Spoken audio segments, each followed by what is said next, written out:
એટલા માટે કરવામાં આવ્યું હતું કે જે શાળાઓ વધુ પડતી ફી વાલીઓ પાસેથી લઈ લેતી હતી તેમના પર લગામ લાગે અને સૌરાષ્ટ્રમાં આ વસ્તુ થઈ પણ છે। સૌરાષ્ટ્રમાં એફઆરસીએ જે ખાનગી શાળાઓ હતી તેમાં ફી ઘટાડો કરતા હવે ત્યાં આગળ જે શાળા સંચાલકો છે તેમનામાં આ મામલે ભારે રોષ જોવા મળી રહ્યો છે કે અમદાવાદ સહિત અન્ય જગ્યાએ એફઆરસી જ્યારે શાળાઓ માટે ફી વધારી રહી છે ત્યારે સૌરાષ્ટ્ર ઝોનમાં ફી ઘટાડો શા માટે કરવામાં આવ્યો તેને લઈને ભારે રોષ જોવા મળી રહ્યો છે।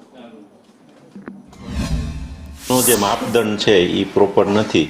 અમે એ જાણવા પણ પ્રયત્ન કર્યો કે તમારું જે કંઈ માળખું છે એમને જણાવો, પણ હજી સુધી અમને કોઈ એનો પ્રત્યુત્તર આપ્યો નથી।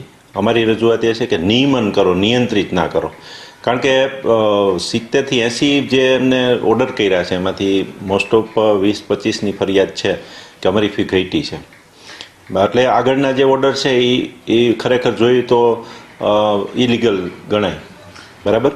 અને બાકીનાને ફ્રીજ કરી, મોસ્ટ ઓફ ફી છે એ જે 22-23માં હતી એ જ ફી એને કન્ટિન્યુ 24-25 ને 26-27માં આપી। હવે એ શાળાઓ કેવી રીતે ચલાવી શકાય? દર વર્ષે શિક્ષકોનો 10% પગાર વધારો આપી છે। અંગ્રેજી ભાષાનું ચલણ વધ્યું છે અને અંગ્રેજી